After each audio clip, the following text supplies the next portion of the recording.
हरिः ओं।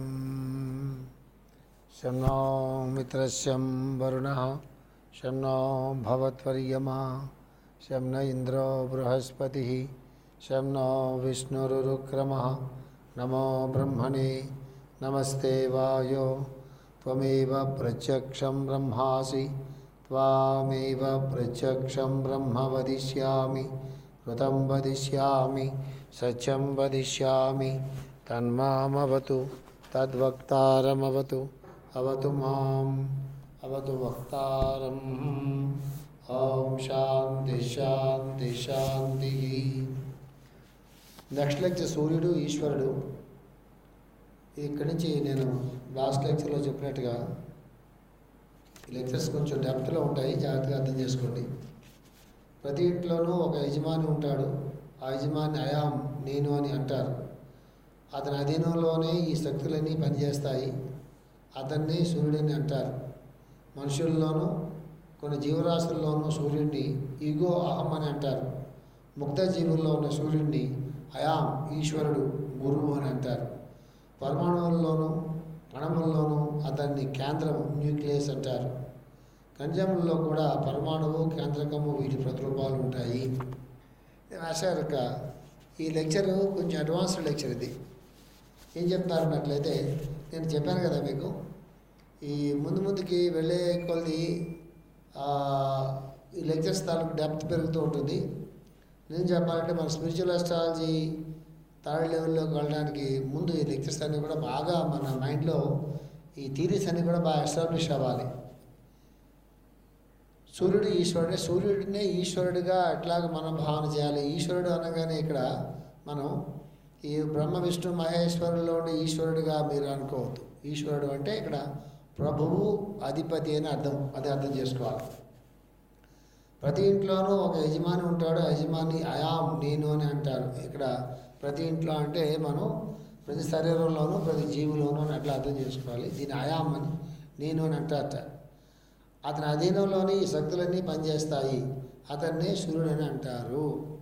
అంటే మనలో ఉండే నేను అనే ప్రజ్ఞ ఏదైతే ఉన్నదో దాని అధీనంలోనే మనలో ఉండేటటువంటి ప్రజ్ఞలన్నీ పనిచేస్తుంటాయి. కాబట్టి అట్లాంటి ఒక చైతన్యం అని అనండి, ప్రజ్ఞ అనండి, దాన్ని సూర్యుడు అంటారు సుమా అని చెప్తున్నారు మాస్టర్ గారు. అందుకే మనం ఎస్ట్రాలజీ క్లాసెస్లో కూడా మనం ఏం చెప్పుకుంటామంటే, ఈ సౌర కుటుంబానికి కేంద్రము అని అనండి, అధిపతి అని అనండి, ప్రభువు అని అనండి. ఎవరంటే సూర్యుడే అని మనం చెప్పుకున్నాము చాలా మాటలు.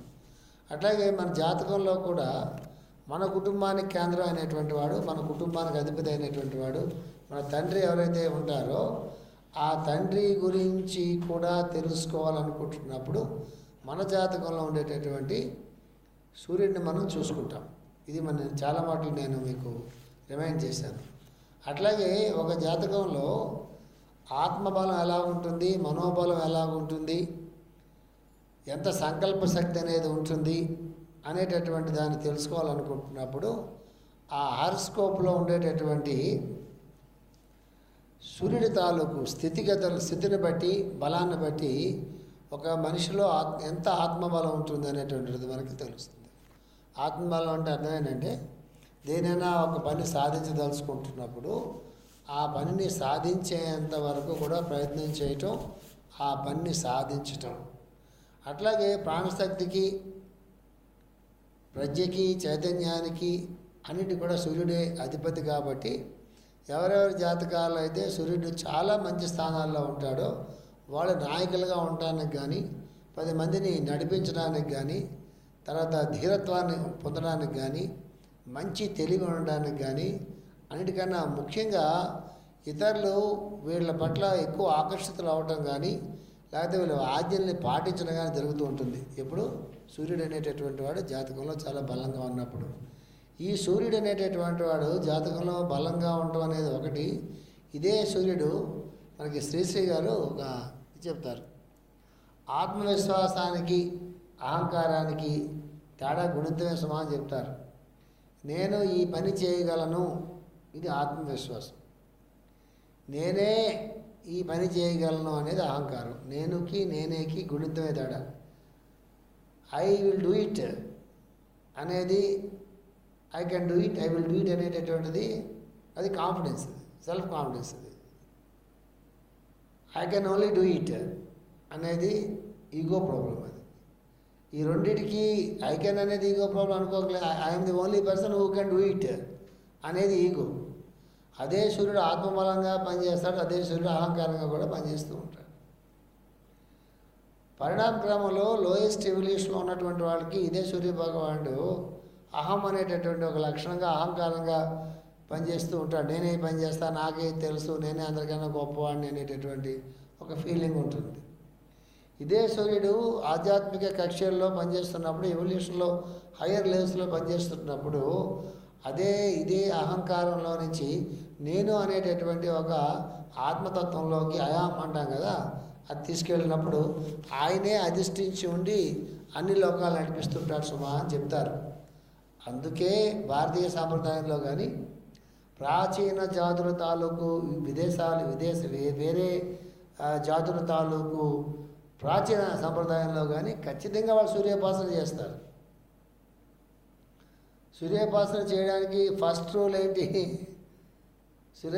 సూర్యోపాసన చేయడానికి what is the first rule to do Surya upasana? What is the first rule? What is the first rule to do to worship Surya? What is the first rule? To get up before sunrise. That is the first rule. ఎందుకు ఇంతమంది భూగోళం మీద అనారోగ్యంతో ఉంటారు? ఎందుకు భూగోళం మీద ఇంతమంది సంకల్ప దారిద్ర్యంతో ఉంటారు? ఎందుకు భూగోళం మీద ఇంతమంది ఐఎమ్ సారీ అనే మొహంతో ఉంటారు? ఎందుకు భూగోళం మీద వాళ్ళు ఎంత ఉత్సాహంగా మనుషులు ఉండలేరు అంటే ఎవరైతే ఉత్సాహాన్ని ఇస్తారో, ఎవరు శక్తిని ఇస్తారో, ఎవరు ప్రాణశక్తిని ఇస్తారో, ఎవరు జ్ఞానాన్ని ఇస్తారో, ఎవరు ఆత్మబలాన్ని ఇస్తారో అట్లాంటి సూర్యభగవానుడు లేచిన తర్వాత 1 గంట పైకి 2 గంటల పైకి లేస్తారు. నా ముఖం వాళ్ళకి ఏమొస్తుంది? ఎవరైనా ఫోన్ చేసాం అనుకోండి, నిద్రపోతూనే ఉండమ్మా పర్వాలేదు, ఇదే ఆఖరి జన్మ కాదు కదా మనకి. ఇదే ఆఖరి జన్మ అయితే ఎంసెట్ ఎగ్జామ్ అయిపోతుంది, ఫీజు కట్టకపోతే అనేది కాదు కదా. ఎన్నో ఒక 100,000 జన్మలు ఉన్నాయి. there are thousands of births, hundreds of births, lot of time is there. ఇప్పుడు బద్దకిస్టుకి ఏంటి? ఇప్పుడు బద్దకిస్టుకి వాడి టైంతో ప్రాబ్లం ఏముంది? ఇప్పుడు ఎగ్జామినేషన్ పాస్ అవ్వాలన్నటువంటి వాడికి అమ్మ పరీక్ష దగ్గరికి వస్తే చదువుకోవాలనే బెంగ, కానీ పాస్ అవుతాం పోతే పోతలే అనుకునేటటువంటి వాడికి ఎగ్జామినేషన్స్ ఎప్పుడైతే ఏంటి, ఎగ్జామినేషన్స్ పెడితే ఏంటి, పెట్టకపోతే ఏంటి, ఏముంటుంది దాంట్లో? నిజాలు గుర్తుపెట్టుకోండి. ఎప్పుడు కూడా సూర్యోదయానికి ముందు లేచినటువంటి వాళ్ళు లేవనటువంటి వాళ్ళు ఆ ట్రైన్ మిస్ అయిపోతారు. నెక్స్ట్ ట్రైన్ దాకా వెయిట్ చేయాలి. కొంపలే మునిగిపోవు, ఇంకో ట్రైన్ వస్తుంది, ఇంకో జన్మ వస్తుంది. కాకపోతే 50 జన్మలో ఎంతో పడతాయి. దానివల్ల కొంపలే మునిగిపోతాయి. ఉద్యోగం పోతే డబ్బులు పోతాయని బెంగ మనకి కదా.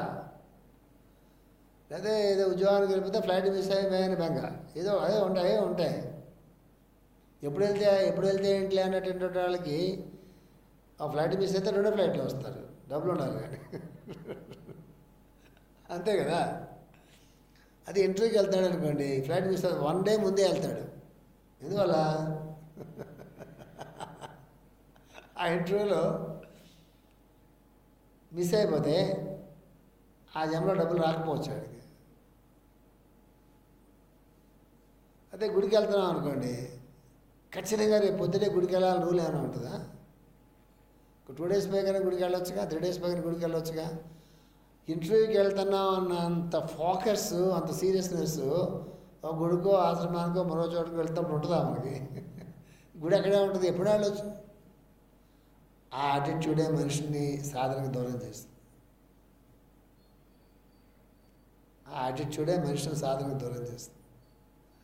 అంటే when there is an opportunity to escape,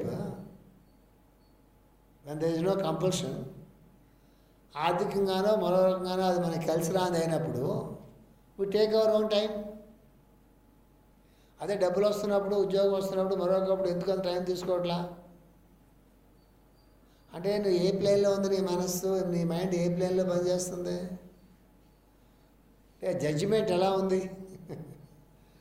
సరైన జడ్జిమెంట్ కావాలంటే సూర్యుడి తాలూకు బలం హార్స్కోప్లో ఉండాలి.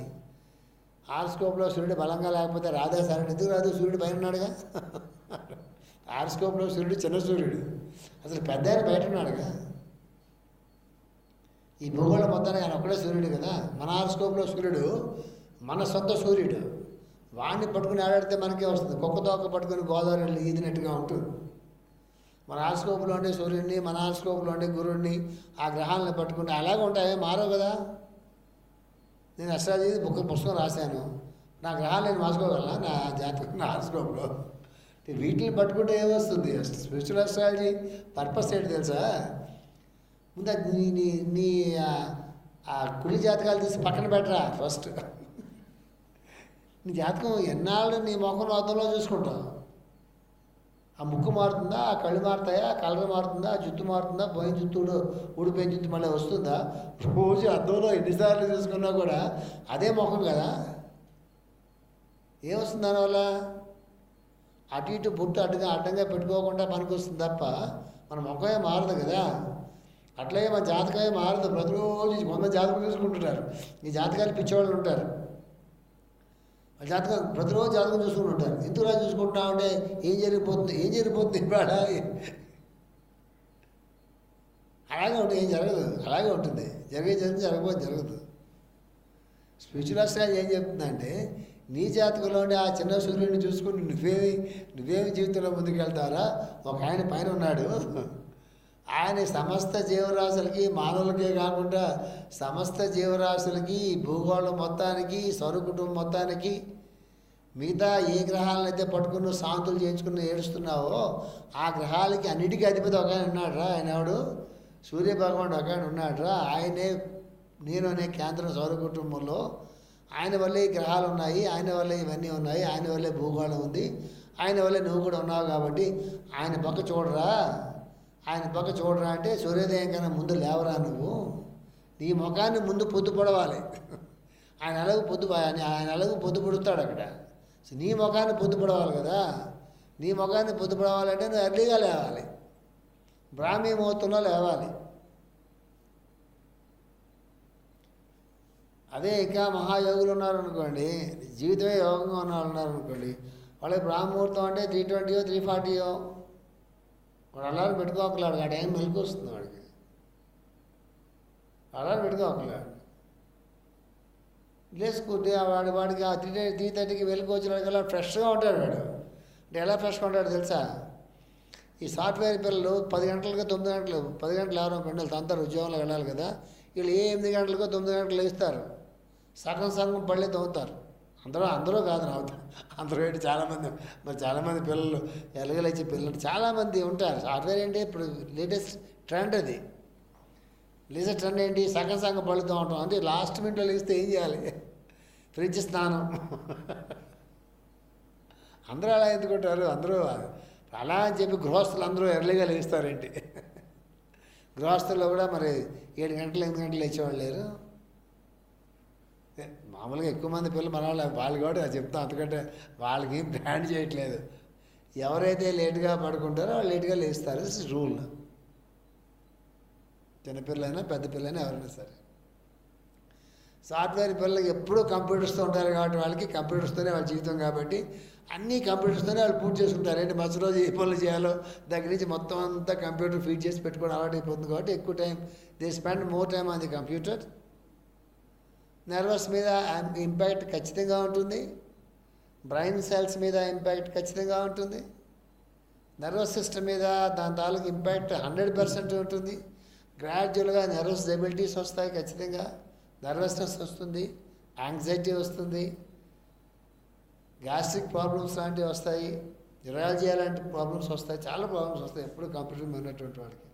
కాబట్టి దాన్ని బ్యాలెన్స్ చేసుకోవడం కోసం ఏం చేసుకోవాలో చేసుకోవాలి. ఆ జాబ్ అదైనప్పుడు వాడు కంప్యూటర్ వదిలిపెట్టలేరు కదా, అలాంటప్పుడు ఏం చేయాలి? దానికి కావాల్సినటువంటి మెడిటేషన్స్, దానికి కావాల్సిన ఎక్సర్సైజెస్, దానికి కావాల్సిన ఫుడ్, దానికి కంటికి కావాల్సిన రెస్ట్, నర్వస్ సిస్టమ్ కావాల్సిన రెస్ట్ చేయాలి. నర్వస్ సిస్టమ్ బాగా ఇరిటేట్ అయిపోయింది అనుకోండి, నర్వస్ ఇరిటేషన్ అనేది చాలా డేంజరస్. మొత్తం బాడీ అంతా దాని మీద డిపెండ్ అయి ఉంటుంది కదా. వెనుముక నుంచి ప్రసారం అయ్యే మొత్తం నాడి మంటలు, బ్రెయిన్ దగ్గర నుంచి వెనుముక దగ్గర నుంచి మొత్తం శరీరం అంతా ఉండే కమ్యూనికేషన్ సిస్టమ్ అంతా నర్వస్ సిస్టమే కదా. అదంతా కూడా ఇరిటేట్ అయిపోయి బాగా ఓవర్లోడ్ అయిపోయి ఓవర్ యాక్టివ్ అయిపోయి పనిచేస్తున్నాయి అనుకోండి, చాలా హెల్త్ ప్రాబ్లమ్స్ ఉంటాయి. దానికి వాళ్ళు రివర్స్ చేయడానికి చాలా సాధన చేయాలి. మనకన్నా ఎక్కువ సాధన వాళ్ళు చేయాలి, మనకన్నా ఎక్కువ మెడిటేషన్ వాళ్ళు చేయాలి. వాళ్ళ రోజు 2 సార్లు 3 సార్లు వాళ్ళు సాధన చేయాలి. మనం అరగంట మెడిటేషన్ చేస్తే వాళ్ళు గంట సేపు మెడిటేషన్ చేయాలి. మనం 10 నిమిషాలు ప్రాణాయామం చేస్తే వాళ్ళు 30 మినిట్స్ వాళ్ళు ప్రాణాయామం చేయాలి. మనకన్నా వాళ్ళ మనసు ప్రశాంతంగా పెట్టుకోవాలి, మనకన్నా వాళ్ళు తక్కువ తినాలి. తెలుసా మీకు? those who are working with the computers, those who are working all the time with their mind, వాళ్ళు మనకన్నా ఫిజికల్ ఫుడ్ తక్కువ తినాలి, వాళ్ళు పనులు చేసుకుంటే ఎక్కువ తినేస్తారు. తెలియదు. ఇవన్నీ ఎందుకు చెప్పుకుంటున్నాం అంటే మనం లైఫ్ని అర్థం చేసుకునే విధానంగా అర్థం చేసుకోవాలని చెప్పుకున్నాము. సూర్యుడిని మనం మన జీవితంలో సూర్యుడిని ప్రధానంగా మనం తీసుకోవాలి. ఆయనే మళ్ళీ నేను అనే కేంద్రంగా ఉంటాడు కాబట్టి సూర్యోదయానికి ముందు లేవడం అనేది మనం అలవాటు చేసుకోవాలి. సూర్యుడి తాలూకు ఉపాసన అంటే కళ్ళు మూసిన గంటలు చేయడం నేను చెప్పట్లేదు. సూర్య నమస్కారాలు ప్రాక్టీస్ చేయాలి. ప్రతిరోజు వీలైనంత వరకు సూర్య నమస్కారాలు చేసుకోవాలి. సూర్య నమస్కారాలు చేసుకున్న తర్వాత ఓం హ్రాం హ్రీం హ్రూం హ్రైం హ్రౌం హ్రా అని సూర్యుడి తాలూకు ప్రతి సూర్య నమస్కారంతో పాటుగా ఒక బీజాక్షరం, ఒక మంత్రం ఉంటుంది. ఆ బీజాక్షరంతో కూడినటువంటి ఆ మంత్రాన్ని చేసుకుంటూ ఆ పోస్టుల్లో చేసుకోవాలి. తర్వాత స్నానం చేసిన తర్వాత ఖచ్చితంగా గాయత్రి చేసుకోవాలి. మనం చెప్పుకుంటున్నట్టుగా జోడియాక్ మెడిటేషన్తో పాటుగా సన్లైట్ని కూడా మనం బ్రీత్ చేసుకుంటూ సన్లైట్ని మనలోకి తెచ్చుకుంటూ ప్రతి శరీర భాగంలో ఉండేటటువంటి భాగం మీద ఆ సన్లైట్ ఫోకస్ అయ్యేటట్టుగా మనం ధ్యానం చేసుకోవాలి. తర్వాత మిగతా పనుల్లోకి మనం వెళ్ళాలి. అప్పుడు మన జాతకంలో సూర్యుడు ఎలా ఉన్నప్పటికి కూడా జగత్ రక్షకుడైనటువంటి ఏ సూర్యుడైతే ఉన్నాడో ఆయన తాలూకు అనుగ్రహం కానీ ఆయన తాలూకు లైట్ కానీ మనలోకి డిజైన్ అవడానికి కావాల్సినటువంటి ఒక ప్రజ్ఞ అనేది పనిచేయడం మొదలవుతుంది. మనలో ఉండేటటువంటి నేను అనే ప్రజ్ఞ అప్పుడు నెమ్మదిగా మేల్కోవడం మొదలెడుతుంది. అది ప్రాసెస్. అది ఇక్కడ మాస్టర్ గారు సింపుల్గా ఏం చెప్తున్నారు, మనుష్యుల్లోనూ కొన్ని జీవరాశుల్లోనూ సూర్యుడిని ఈగో అహం అని అంటారు. ముక్త జీవుల్లో ఉన్న సూర్యుడిని అయాం ఈశ్వరుడు గురువు అని అంటారు. పరమాణువుల్లోనూ కణముల్లోనూ అతన్ని కేంద్రము అని అంటారు. అంటే న్యూక్లియస్ అన్న ఆయనే, మనలో ఉండే అయాం అన్న ఆయనే, మనలో ఉండే అహం అన్నా కూడా ఆయనే సుమా. ఆయన్నే ఏమంటారని చెప్తున్నారు ఇక్కడ, ఈశ్వరుడు అంటారు సుమా అని చెప్తున్నారు. నేను మళ్ళీ రిపీట్ చేస్తున్నాను, బ్రహ్మ విష్ణు మహేశ్వరుల్లో ఉండే మహేశ్వరుడు కాదు ఈశ్వరుడు. ఈశ్వరుడు అంటే అయాం లేక ప్రభువు. అందుకే పతంజలి మహర్షి యోగ సూత్రాల్లో ఈశ్వర ప్రణిధానము అంటాడు. ఆ ఈశ్వర అనే శబ్దం ఏంటంటే ప్రభు అనే దానికి ఈశ్వరుడు అనే శబ్దాన్ని వాడతారు. ప్రభు అంటే ఏంటంటే ఈ జగత్తులకి సృష్టికి మొత్తానికి ప్రభువుగా ఎవరైతే ఉంటున్నాడో ఆయనే మనలో నేను అనే ప్రజ్ఞగా ఉంటున్నాడు కాబట్టి దాన్ని ప్రభువు అంటారు. దాన్నే ఎస్ట్రాలజికల్ లాంగ్వేజ్లో సింబాలిక్గా సన్ ఆదిత్యుడు లేక సూర్య భగవానుడు అంటారు సుమా అని ఇక్కడ మాస్టర్ గారు చెప్తున్నారు. ఖనిజముల్లో కూడా పరమాణువు కేంద్రకము వీటి ప్రతిరూపాలు ఉంటాయి. ఖనిజాల్లో కూడా పరమాణువులు ఉంటాయి సుమా అని చెప్తున్నారు. పరమాణు మనలో ఉంటుంది, ఖనిజాల్లో ఉంటుంది, ప్రతి జీవరాశిలో కూడా ఉంటుంది సుమా అని చెప్తున్నారు. వృక్షాల్లో ఉన్న అతనిని ఈగో అంటారు. జంతువుల్లో యానిమల్ ఈగో అంటారు. మానవుల్లో హ్యూమన్ ఈగో అంటారు. ఈ విధంగా మనం చూసే మనిషి లోపల వేరే సిద్ధాంతం పనిచేస్తుందని మనకు అర్థమవుతుంది. ప్లాంట్ ఈగో అని, యానిమల్ ఈగో అని, హ్యూమన్ ఈగో అని ఇలా అంటారు సుమా. అంటే అన్నింటిలో ఉండేది ఈగోనే, ఆత్మే. అది దేహాత్మ, పరమాత్మ, జీవాత్మ, వృక్షాత్మ ఇట్లాగా చాలా మనకి డివిజన్స్ చెప్తున్నారు సుమా అని చెప్తున్నారు. ప్రతి మనిషిలో కూడా ఒక యూనిట్, ఒక భాగం అతని కింద సిబ్బంది పనిచేస్తూ ఉంటారు. ఆ విధంగా వ్యక్తులను అర్థం చేసుకుంటూ వారి సిబ్బందిని కూడా అర్థం చేసుకుంటాము. అంటే ప్రతి ఆఫీస్లో ఒక బాస్ ఉండి ఆ బాస్ కింద కొన్ని డివిజన్స్, కొన్ని బ్రాంచెస్ ఉండి ప్రతి బ్రాంచెస్కి ఒక బ్రాంచ్ హెడ్ ఉండి ఎలాగైతే అడ్మినిస్ట్రేషన్ నడుస్తూ ఉంటుందో అట్లాగే మన లోపల కూడా దీన్నే స్పిరిచువల్ అనాటమీ, అకల్ట్ అనాటమీ అంటారు. అనిబిసెంట్ ఒక బుక్ రాసింది, ఎప్పుడో చాలా సంవత్సరాల క్రితం నేను చదువుకున్నాను. అనిబిసెంట్ అనే గుర్తు నాకు. The inner government of the world అనుకుంటా బుక్ పేరు. చాలా ఎప్పుడో నా 22nd 23rd చదువుకున్నాను. The inner government of the world అని అనుకుంటానంటే అంతర్ ప్రపంచం ఎలా ఉంటుందనేటటువంటిది ఇన్నర్ గవర్నమెంట్. ఎలాగైతే మనకు ప్రైమ్ మినిస్టర్ ఉంటాడో, ఒక చీఫ్ మినిస్టర్ ఉంటాడు, లేకపోతే ఒక ఫైనాన్స్ మినిస్టర్ ఉంటాడు, ఒక కమ్యూనికేషన్ మినిస్టర్ ఉంటాడు, ఎట్లాగైతే అడ్మినిస్ట్రేషన్ అంతా పైన నడుస్తూ ఉంటుందో అలాంటి అడ్మినిస్ట్రేషన్ ఒక లోపల నడుస్తుంటూ సుమా అని చెప్పి ఒక బుక్కే రాశారు వాళ్ళు. The inner government of the world అనే ఆ బుక్ పేరు నేను తర్వాత ఎగ్జాక్ట్గా నేను సెట్ చేసి చెప్తాను. 100% రాసినట్టు గుర్తుంది. అట్లాగే ఎంపీ హాల్ అనేటటువంటి ఆయన ఒక అద్భుతమైన బుక్ రాశారండి. మాస్టర్ గారికి చాలా ఇష్టం ఆ బుక్ అంటే, ఈకే గారికి. The grand symbol of the universe ఆ బుక్ పేరు. The grand symbol of the universe by MP hall. అది అత్యద్భుతమైన పుస్తకం. అది యాక్చువల్గా ఆ పుస్తకం అమెజాన్లో దొరుకుతుంది మీకు. కొత్త పుస్తకం దొరకకపోయినా సెకండ్స్లో ఆ బుక్ దొరుకుతుంది మీకు. సెకండ్స్ అని అమ్ముతారు కదా అమెజాన్లో. The grand universe of the ఏం చెప్పాను పేరు నేను, అది దాని కొడితే మీరు బుక్ దొరుకుతుంది. అంటే మనకు దీన్ని మాస్టర్ అక్కల్ట్ అనాటమీలో లెక్చర్ ఇచ్చారు మనకి మోతుగూడలో. అక్కల్ట్ అనాటమీలో లెక్చర్ ఇచ్చారు. అందులో కూడా మాస్టర్ గారు మ్యాక్సిమం ఎక్స్ప్లెయిన్ చేయడం కోసం ప్రయత్నం చేశారు. The grand symbol of the universe అనే పుస్తకంలో ఎంపీ హాల్ చాలా బాగా అద్భుతంగా ఎక్స్ప్లెయిన్ చేస్తారు. The inner government of the world అనే పుస్తకంలో కూడా బిసెంట్ చాలా బాగా ఎక్స్ప్లెయిన్ చేస్తుంది. ఆ పుస్తకాలు మనం చదువుకోవాలి. చదువుకుంటే ఏమవుతుంది తెలుసా, ఎంత అడ్మినిస్ట్రేషన్ పైన నడుస్తుంటుందో అంత అడ్మినిస్ట్రేషన్ లోపల నడుస్తూ ఉంటుంది అని తెలుస్తుంది మనకి. ఒక అడ్మినిస్ట్రేషన్ ఒక ఆఫీస్ బాగా నడవాలనుకోండి, ఏం కావాలి అక్కడ మొట్టమొదట? బాస్ పర్ఫెక్ట్గా ఉండాలి. బాస్ పర్ఫెక్ట్గా ఉంటే అడ్మినిస్ట్రేషన్ పర్ఫెక్ట్గా ఉంటుంది. బాస్ ఒకటి సరిపోతుందా పర్ఫెక్ట్గా? ఆ బాసు చెప్పిన విధానంగా ముందు బాసు సరైన విధానంగా చెప్పేటటువంటి బాస్ ఉండాలి. మొట్టమొదట సరిగ్గా ఇన్స్ట్రక్ట్ చేసే బాస్ ఉండాలి. ఆయన కింద పనిచేసే సిబ్బంది కూడా సరిగ్గా రిసీవ్ చేసుకుని దాన్ని ఎగ్జిక్యూట్ చేసేటటువంటి సిబ్బంది కింద ఉండాలి. అట్లాంటి ఒక సిస్టమ్ ఉన్న ఆఫీస్ ఎంత బాగా పనిచేస్తుంటుందో మనలో కూడా మన ఆత్మ కానీ, బుద్ధి కానీ, మనస్సు కానీ, జ్ఞానేంద్రియాలు కానీ, కర్మేంద్రియాలు కానీ అవన్నీ కూడా ఎట్లాగైతే పనిచేయాలో ఒక అలైన్మెంట్తో, ఒక యూనియన్తో పనిచేస్తున్నప్పుడు మాత్రమే మన లోపల యోగం అనేటటువంటి ఒక సిద్ధిస్తుంది. మన యాక్చువల్గా ఈ సెమినార్స్లో ఈ 3 రోజుల్లో, అంటే 3 రోజులు ఎక్కడ ఉన్నాయి, 2.5 రోజులు 1.5 రోజు ఉందనుకుంటా నాకు తెలిసి. ఈ మ్యాన్ ద ట్రిపుల్ అనే ఒక లెక్చర్ ఉంది మనకి, మాస్టర్ ఇచ్చిన లెక్చరు. మ్యాన్ ద ట్రిపుల్ అంటే మ్యాన్ త్రయీమూర్తి మానవుడు అని చెప్పి ఆ లెక్చర్లో ఇవన్నీ మాస్టర్ ఎక్స్ప్లెయిన్ చేస్తారు. యాక్చువల్గా ఆ లెక్చర్ అంతా పూర్తి కాదు, నేను చెప్పాలి, లెక్చర్ అంతా పూర్తి చేయలేము మనం. తర్వాత అది కంపార్ట్మెంట్స్లో మళ్ళీ ఎప్పుడైనా కలిసినప్పుడు వాటిని ఆ లెక్చర్ పూర్తి చేసుకోవాలి. మీరు చదువుకోండి కాలుస్తాయి. ఓవర్సీస్ మెసేజెస్ ఫస్ట్ వాల్యూమ్లో ఉంటుంది ఆ లెక్చరు, మ్యాన్ ద ట్రిపుల్ అని. నేను విజ్డమ్ గ్రూప్లో నేను చాలా కాలం మ్యాన్ ద ట్రిపుల్ అని లెక్చర్ పెట్టాను. ఎంతమంది చదువుతారు? నా ముఖం ఓపెన్ చేస్తారు, ఇటు తిప్పుతారు, అమ్మయ్య చదివేసాం అనేసి పక్కన పెడతారు. ది మ్యాన్ ద ట్రిపుల్ అనే lecture one of the best lectures of the master. అది అద్భుతమైన లెక్చర్ అది. సో అప్పుడు మనకి ఇవన్నీ వస్తాయి, అప్పుడు మనం చెప్పుకుందాం.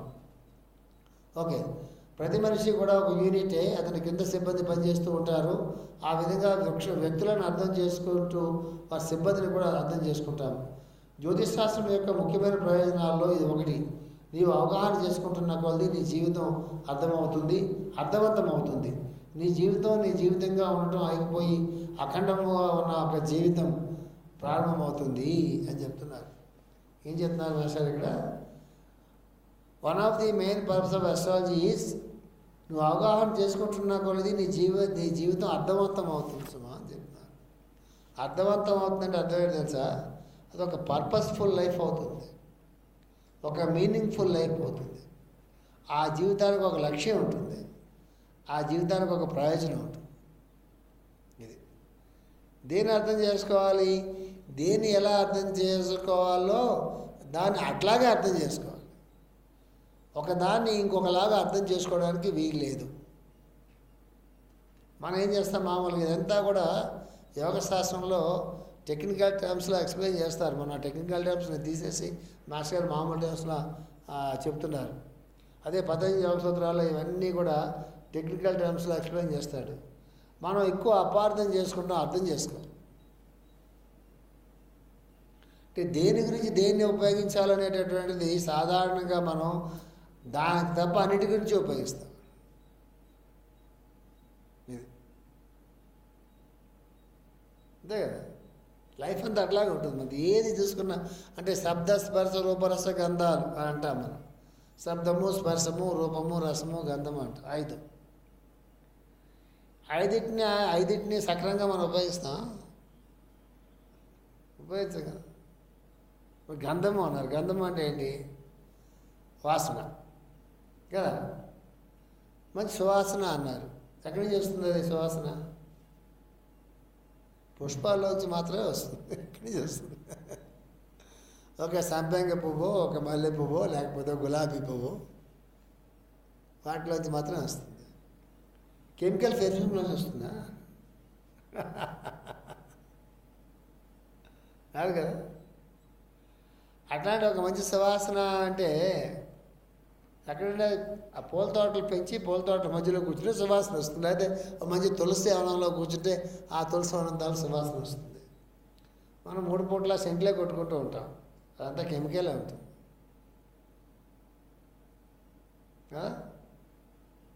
శబ్దము అన్నారు. శబ్దము అంటే ఏంటి? ధ్వని కదా. ఓంకారం చేసుకున్నా వస్తుంది.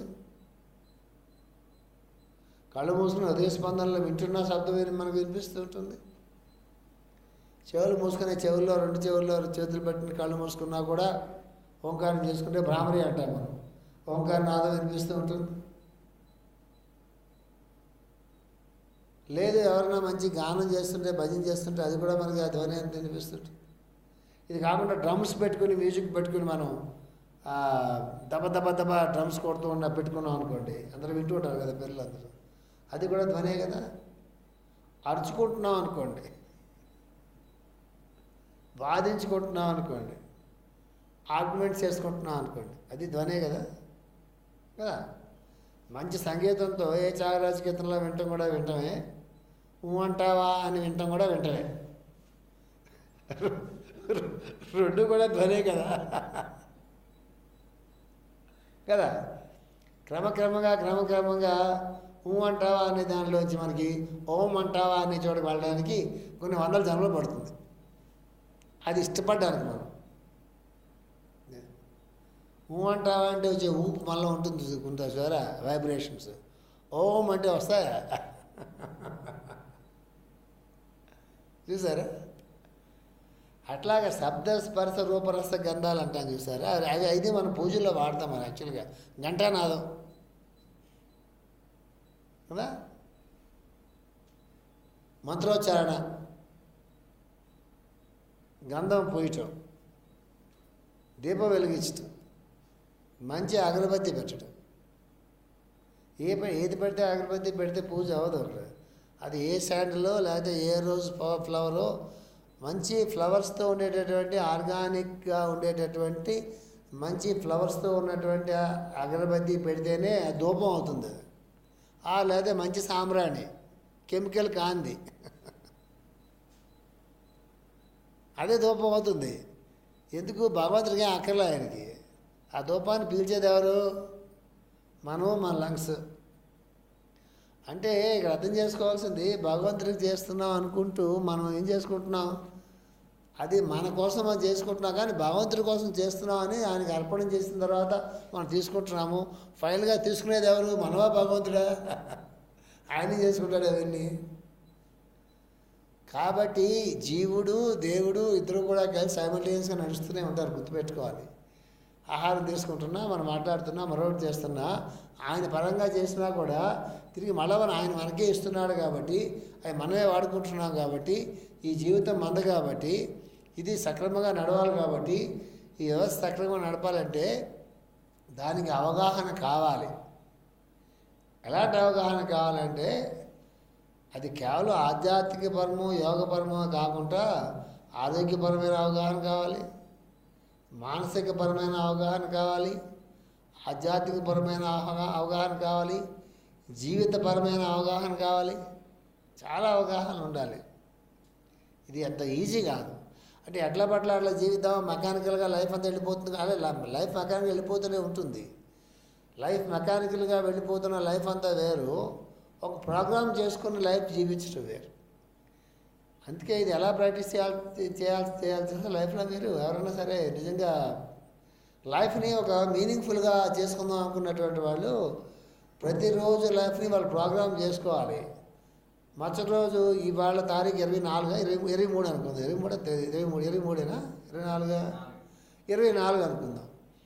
24 తాలూకు డేని మనం ప్రోగ్రామ్ చేసుకోవాలనుకున్నాం అనుకోండి, ఎప్పుడు మనం స్టార్ట్ చేయాలి? 23 అది చిన్న మామూలు ఇంట్లో ఉంటే 23 రాత్రి ప్రోగ్రామ్ చేసుకోవాలి. బయటికి వెళ్తే 1 వీక్ ముందో 1 మంత్ ముందో ప్రోగ్రామ్ చేసుకోవాలి. వేరే దేశాలకు వెళ్తే కొన్ని నెలల ముందు ప్రోగ్రామ్ చేసుకోవాలి. వేరే దేశానికి వెళ్తే సూట్ కేసు తట్టుకోవడానికి ఇంత మహా సూట్ కేసులు ఏమంటే అవే బట్టలు కదా ఉండేది, అందుకని కొత్తగా ఏమైనా వస్తాయా? వేరే దేశానికి వెళ్తే వాళ్ళు సూట్ కేసు 2 నెలలు సర్దుతారు. వాళ్ళు కొంతమంది ఉంటారు 2 నెలల ముందు సర్దడం మొదలెడతారు. ఊరికి వెళ్ళడం అంటే 4 నెలల ముందు సర్దడం మొదలెడతారు. చిన్న క్యాంప్ కంటే 4 రోజుల ముందు మొదలెడతారు. హాస్టల్ని మర్చిపోతారు చివరిలో. ఎంత ముందు సర్దుకుంటే మర్చిపోతారు. నా పొడైతే గంట ముందు సర్దుకుంటాడు. ఏం కావాలి? ఎన్ని రోజులకి? 4 రోజులకి 4 జతల బట్టలు కావాలి, ఒక బ్రష్ కావాలి, ఒక టూత్పేస్ట్ కావాలి, ఒక సబ్బు కావాలి, ఒక తువాలు తుండు కూడా కావాలి, 2 గిబ్బలు కావాలి, పుస్తకాలు ముఖ్యంగా ఈ ముందు పెట్టుకుంటాను. సెమినార్ అంటే ముందు బట్టల తర్వాత కుళ్ళి బట్టలు అన్నీ పర్లేదు కానీ పుస్తకాలు లేకపోతే సెమినార్ ఇవ్వలేం కదా. అవి ఇంపార్టెంట్ అయినవి ముందు పెట్టేసుకుని ముట్టుకోవట్లే, కవర్లో పెట్టేస్తాం. అట్లా ఏం చేస్తాం మనం? ఇంపార్టెంట్ అయినవి ఏది చాలా ఇంపార్టెంట్, ఏది మర్చిపోకూడదో, పాస్పోర్ట్లు ఇవన్నీ మొత్తం ఏది మర్చిపోకూడదు అవన్నీ ముందే 1 వీక్ ముందే ఒక కవర్లో పెట్టి లిస్ట్ అంతా కూడా రాసుకుని దాని పైన గుచ్చేసేసి పిన్ చేసేసి మళ్ళీ ఆ డిస్టర్బ్ అవ్వకుండా ముందు ఏ సూట్ కేసు పట్టు దాంట్లో ముందు పడేస్తాం. మిగతా దారిలో కొనుక్కోవచ్చు, వీసా దారిలో కొనుక్కోలేరు కదా. నెక్స్ట్ ఏం కావాలి? మెడిసిన్స్ కావాలి. మెడిసిన్స్ అన్నీ కూడా డాక్టర్తో ప్రిస్క్రిప్షన్ మెడిసిన్స్ పెట్టుకుని సూట్ కేసులో పడేస్తారు.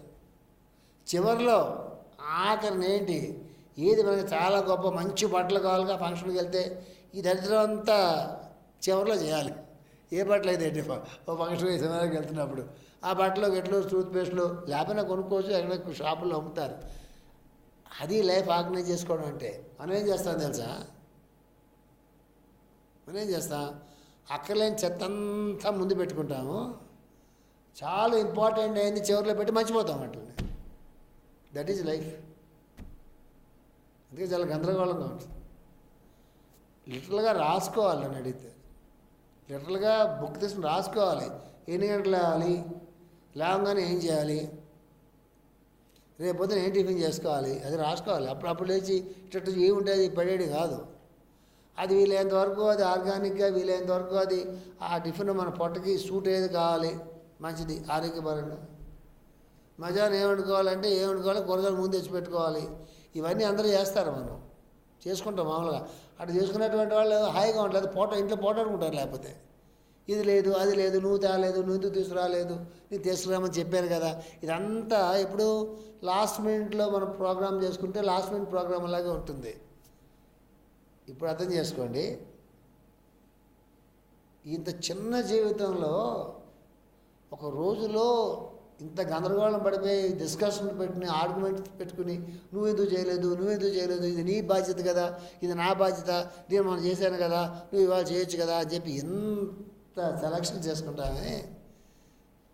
ఇట్లాంటి మైండ్తో శరీరం వదిలిపెడితే ఎలాంటి దిక్కుమాల శరీరం వస్తుంది వచ్చే జనంలో, ఎంత వరస్ట్ బాడీ వస్తుంది, ఎంత వరస్ట్ మైండ్ సెట్ వస్తుంది. ఎలాంటి తల్లిదండ్రుల కడుపులో మనం పుడతాం, ఎలాంటి దేశంలో మనం పుడతాం, ఎలాంటి స్నేహితుల మధ్య మనం పుడతాం. లైఫ్ ఎంత గందరగోళం ఉంటే చూడండి ఒకసారి. నిజంగా యోగం గురించి మనకు అర్థమైతే, నిజంగా real purpose of life, spiritual life అర్థమైతే ఒక్కరోజు సక్రమంగా ఆర్గ్యుమెంట్స్ లేకుండా డిస్కషన్స్ లేకుండా పొట్లాట్లు లేకుండా జీవించలేనటువంటి ఒక అధమాధమ స్థాయిలో జీవితం అందుంటే ఒక జన్మంతా జీవించి చాలా హ్యాపీ స్టేట్లో శరీరం వదిలిపెట్టేటటువంటి ఒక నిస్సంగత్వంతోనో లేకపోతే నిశ్చలంగానో శరీరం వదిలిపెట్టే స్టేట్లోకి మనం వెళ్ళగలమా? ఆ స్టేట్లోకి వెళ్ళకపోతే మళ్ళీ అలాంటి ఒక మంచి జీవితం మనకు జన్మ మనకు వస్తుందా? అడ్మినిస్ట్రేషన్ అంటే ఒక పర్ఫెక్ట్ బాస్ ఉన్నప్పుడు, పర్ఫెక్ట్ ఫాలోవర్స్ ఉన్నప్పుడు అడ్మినిస్ట్రేషన్ ఎంత బాగుంటుందో మన లోపల ఉన్న అడ్మినిస్ట్రేషన్ అంత బాగుండాల్సిన అని చెప్తున్నారు మాస్టర్ గారు. అది ఆ లెక్చరే మనం చెప్పుకోబోతున్నాం.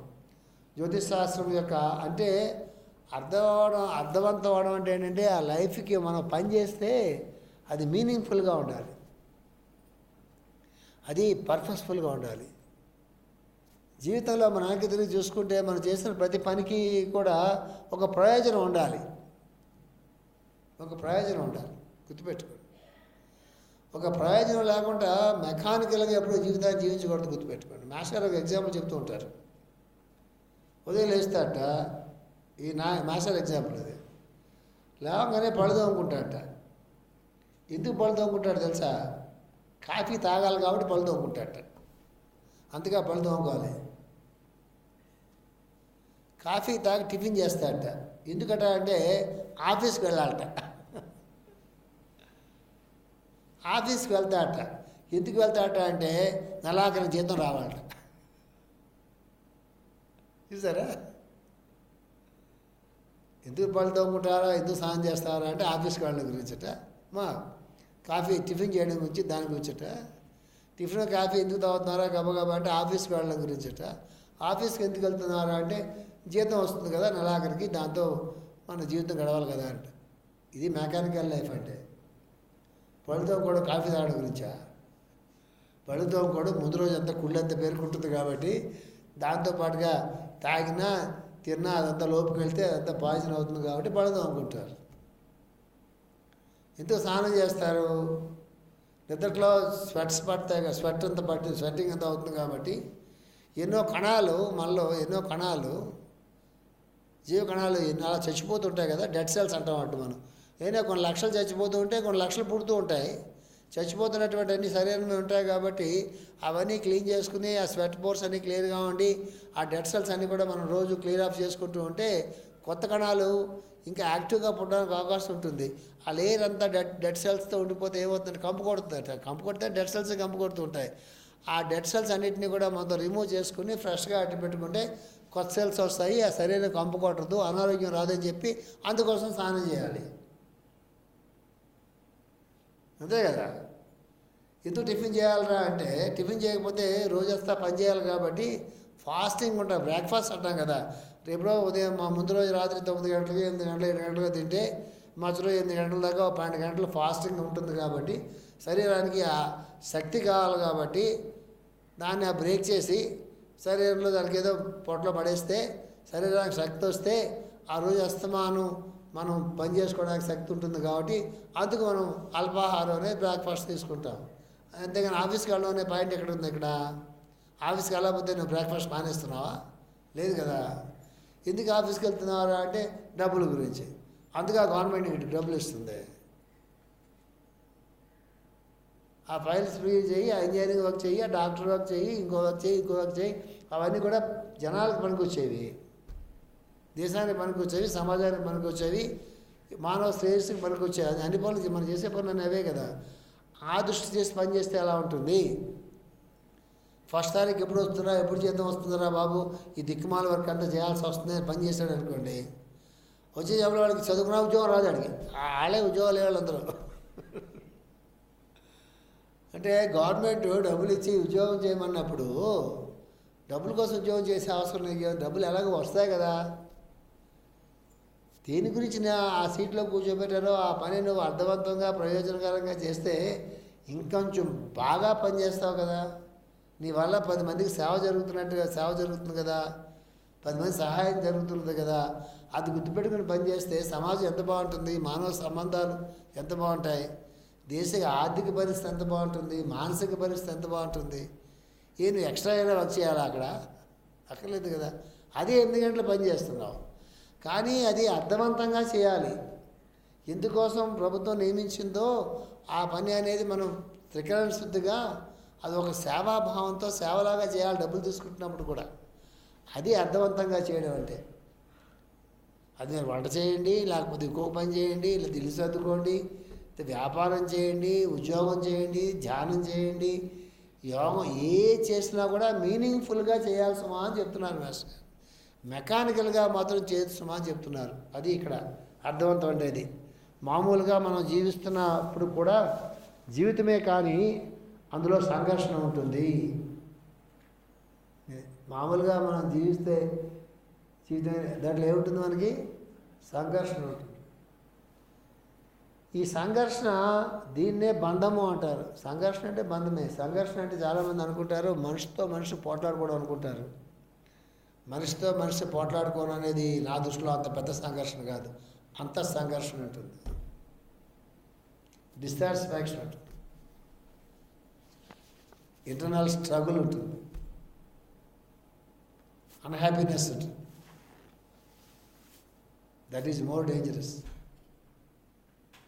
ఎవరితోనో పోట్లాడితే వాడు లెంపకాయ కొడితే మనం ఆగిపోతాం. మనం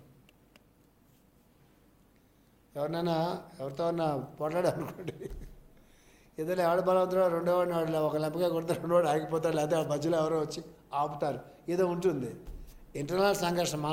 మన లోపలికి ఎవరు దూరుతారు?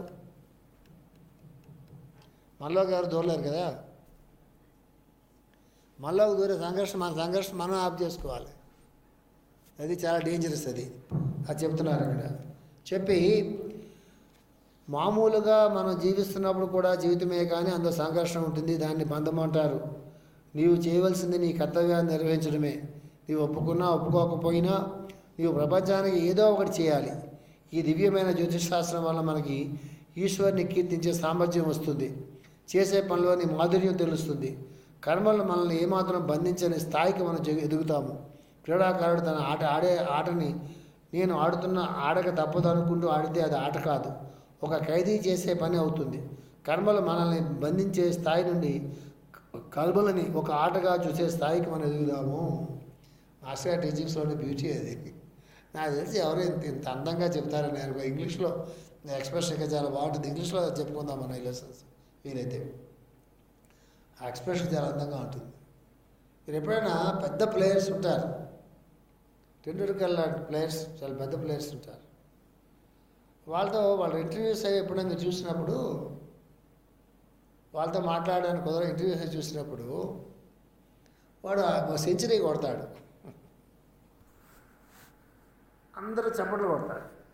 వాడు ఇలా చూస్తుంటాడు అందరి పక్క, ఎలా చప్పట్లు కొడుతున్నాడు ఏంటంటే ఆ బోర్డు పక్క చూస్తాడు. అక్కడ 100 ఉంటుంది బోర్డు మీద.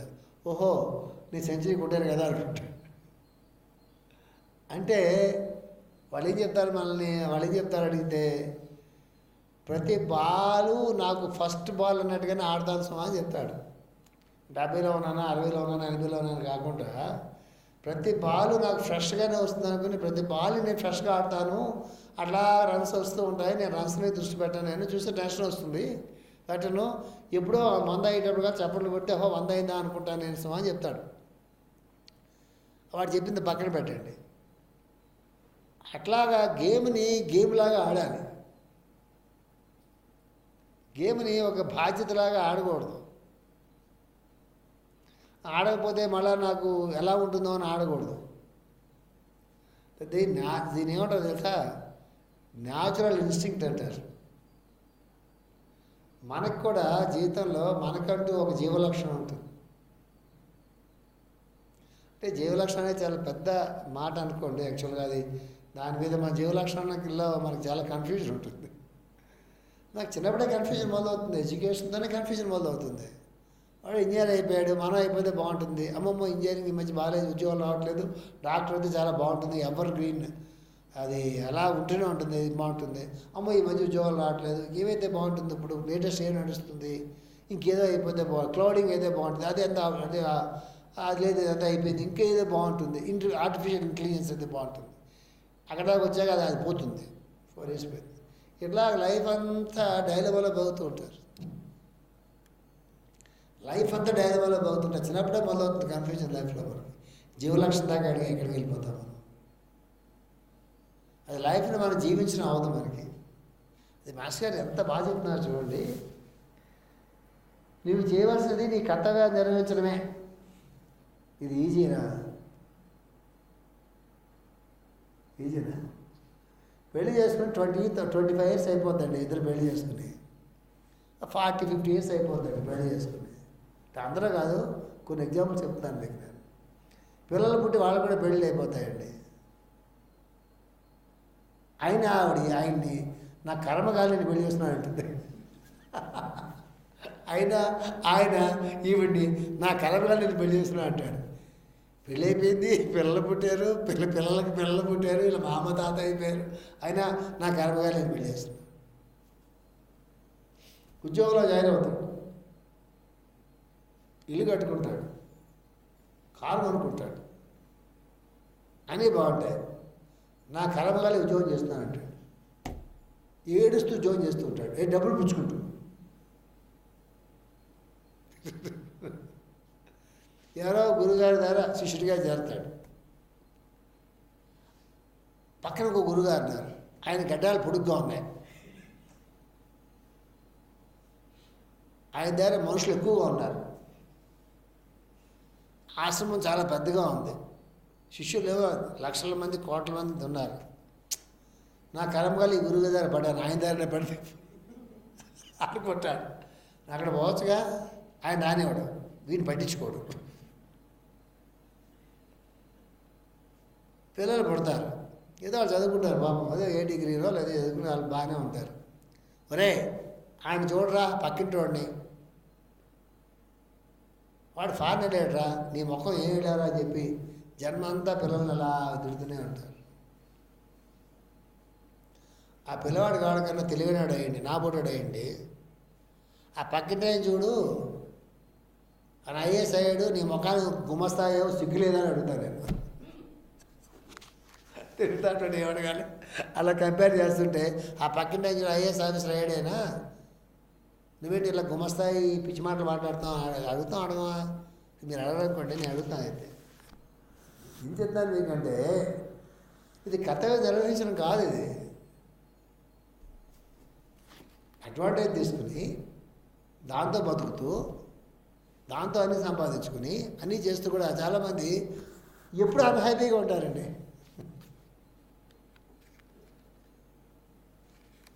నిజమైనటువంటి వ్యక్తి ఎవడన్నా, వ్యక్తిత్వం ఉన్నటువంటి వాడు ఎవడన్నా ఉంటే అన్హ్యాపీగా ఉంటే వాడు ఆ పని చేయడు. వీడు మాండు కంప్లైంట్ చేస్తూ ఉంటాడు. ఇది కర్తవ్య నిర్వహణ కాదు. ఇది కర్తవ్య నిర్వహణ అంటే ఏది తన ముందు ఉన్నదో, ఏది తన కర్తవ్యంగా ఉన్నదో,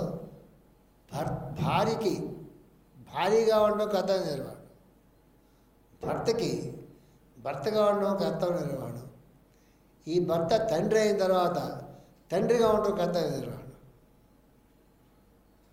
లోయర్ లెవెల్లో వర్క్ చేస్తున్నప్పుడు ఆ స్థాయిలో అధికారి తాలూకు ఆర్డర్స్ని సృజావహించి పనిచేయడం కర్తవ్యం.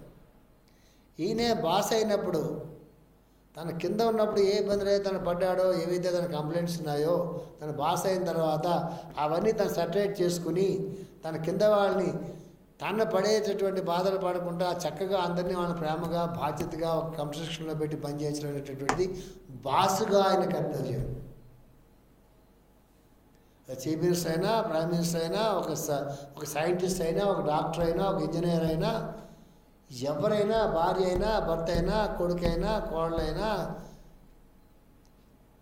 కూతురైనా, అల్లుడైనా, సమాజంలో పౌరుడైనా, వాడికి ఏదైతే కర్తవ్యంగా ఉన్నదో దాన్ని త్రికరణ శుద్ధిగా 100% మనస్ఫూర్తిగా, హాయిగా, ఆనందంగా, బాధ్యతగా నిర్వర్తించడాన్ని కర్తవ్య నిర్వహణ అని చెప్పి అంటారు. సింపుల్ టీచింగ్ ఇది. మాస్టర్ చెప్తున్నారు, నీవు చేయవలసింది కర్తవ్య నిర్వహణ నిర్వర్తించడమే. నువ్వు ఒప్పుకున్నా ఒప్పుకోకపోయినా నువ్వు ప్రపంచానికి ఏదో ఒకటి చేయాలి. అంటే నువ్వు యాక్సెప్ట్ చేయకపోగానే ప్రపంచానికి ఏదో ఒకటి చేయాలి. కానీ తెలియకుండా నువ్వు చేస్తూనే ఉన్నావు, కానీ అది నువ్వు గ్రహించట్లేదు. అందుకోసం నువ్వు చేయట్లేదు. నువ్వు జీతం కోసం చేస్తున్నావో, నువ్వు ప్రయోజనం కోసం చేస్తున్నావో, ఏదో అనుకుంటున్నావో, కానీ నీకు తెలియకుండా ఖచ్చితంగా ప్రయోజనం నెరవేరుతున్నది. ఒక షాప్ ఆవిడ పెట్టాడండి, ఇది మాస్టర్ ఎగ్జాంపుల్. ఇది ఒక బియ్యం షాప్, పచారీ షాప్ ఎవరో ఒక ఆయన పెట్టుకున్నాడు. దేనికి పెట్టుకుంటాడు ఆయన? వ్యాపారం కోసం పెట్టుకుంటాడు, 4 డబ్బులు సంపాదించడం కోసం పెట్టుకుంటాడు, కుటుంబాన్ని పోషించడం కోసం పెట్టుకుంటాడు. కానీ ఆయన కాఫీ పడకపోతే మన ఇంట్లో కాఫీ లేదు, ఆయన ఉప్పు ఇవ్వకపోతే మన ఇంట్లో కూరలు లేవు, ఆయన బియ్యం పప్పులు ఇవ్వకపోతే మన ఇంట్లో ఆ రోజు వంట లేదు. ఆయన పచారీ కొట్టు పెట్టుకున్నందువల్లే కదా మనం ఉప్పులు పప్పులు నూనె బెల్లం అన్ని తీసుకుని మన ఇంట్లో వంట చేసుకుని బతకగలుగుతున్నాం. ఆ సర్వీస్ అవునా కదా ఆయన దగ్గర నుంచి. ఆయన దృష్టిలో వ్యాపారం, కానీ ఆయన వల్ల చాలా ప్రయోజనం జరుగుతుంది. అది కూడా ఆయన గమనించాడు అనుకోండి. నేను అమ్మినటువంటి బియ్యం తీసుకెళ్ళి వంట చేసుకుంటున్నారు, ఈ తిన్నందువల్ల వాళ్ళకి ఆరోగ్యం రావాలి అనుకున్నటువంటి వాడు ఆ అవేర్నెస్ ఉంటే మంచి బియ్యం అమ్ముతాడు, రాళ్ళు కలుపుకుంటా, మంచును నమ్ముతాడు కల్తీ చేయకుండా, మంచి వస్తువులు అమ్ముతాడు కల్తీ చేయకుండా, కల్తీ లేని వస్తువులే తను అమ్ముతాడు. అక్కడ తక్కువ లాభం వచ్చినా కూడా అక్కడ, ఎందుకంటే తన లాభంతో పాటుగా అవతల వాళ్ళ తాలూకు ఆరోగ్యాలు కూడా ముడిపెట్టుకుని ఉన్నాయి కాబట్టి తను నమ్మి తన షాప్కి వస్తున్నారు కాబట్టి అని చెప్పి అది తన కర్తవ్యంగా తీసుకుంటున్నప్పుడు ఆ పనిని మరింత బాగా చేస్తాడు. ఆ చేంజ్ రావాలి. చేంజ్ ఎక్కడ రావాలి? యాటిట్యూడ్లో చేంజ్ రావాలి. ఎక్కడ రావాల్సిన అవసరం లేదు. ప్రతి మనిషిలో ఆ పనిని, ఆ చేసే పనిని ఒక కర్తవ్యంగా తీసుకుంటున్నప్పుడు ఆ యాటిట్యూడ్లో చేంజ్ వచ్చినప్పుడు ఎవరికి ఎవరు చెప్పాల్సిన అవసరం రాదు, ఎవరి మీద ఎవరు అధికారం తెలాల్సిన అవసరం రాదు. ఇది చెప్తున్నారు ఇక్కడ మాస్టర్ గారు. ఈ దివ్యమైన జ్యోతిష్ శాస్త్రాల వల్ల మనకి ఈశ్వరుని సామర్థ్యం వస్తుంది. ఈ స్పిరిచువల్ అస్ట్రాలజీ వల్ల ఈ ప్రభువుని కీర్తించడం అంటే ఏంటి, ఆయన తెలుసుకోవడం అంటే కీర్తించాలని అనుకుని తెలుసుకోవాలి కదా. ఇప్పుడు ఎవరైనా పొడాలనుకోండి, మనం ఎవరైనా పొడాలంటే ఆయనలో ఉండే దివ్య లక్షణాలు మనకు తెలియాలి కదా.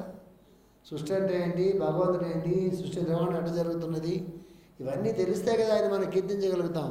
అది చెప్తున్నారు. ఈ జ్యోతిష్ శాస్త్రం వల్ల ఆయన్ని కీర్తించే సామర్థ్యం వస్తుంది అంటే అర్థం ఏంటి, ఆయన్ని గురించి తెలుసుకునేటటువంటి ఒక అవకాశం లభిస్తుంది సుమా అని చెప్తున్నారు. చేసే పనిలోని మాధుర్యం తెలుస్తుంది. ఒక పని చేస్తుంటే దాంట్లో ఉండేటువంటి మాధుర్యం తెలుస్తుంది. చిన్న ఎగ్జాంపుల్ చెప్తాను మీకు. నేను వంట చేశాము అనుకుందాం, 10 మంది ఇంటికి పిలిచి వంట చేసి పెట్టాము అనుకుందాం.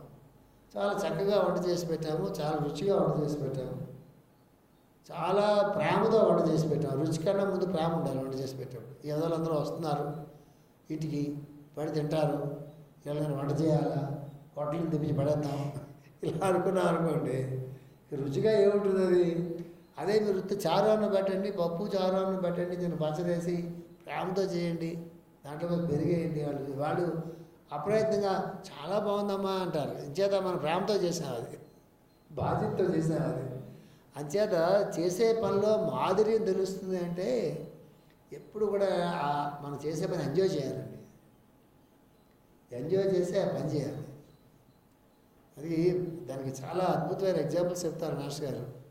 ఎంజాయ్ చేసి పని చేయడం అర్థం తెలుసా? ఆకలి ఎవడన్నా ఆకలి వేస్తున్నాడు అనుకోండి, ఉదాహరణ చెప్తున్నాను. అన్నం పెట్టేవాడు,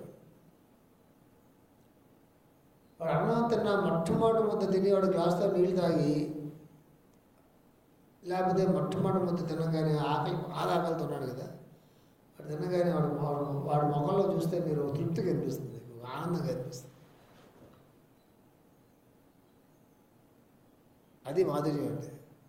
మనం తినే ఆదరణ చాలా బాగుంది అంటే అది మాధుర్యం కాదు, అది కుక్క బుద్ధి. అది మనమే చేసుకుని మనమే తిని, ఆయన ఈవిడి పొడి, ఈయనేమో ఆవిడ పొడి, ఇది ఇంట్లో మాధుర్యం వస్తుందామో నా మొహం కాదు కదా.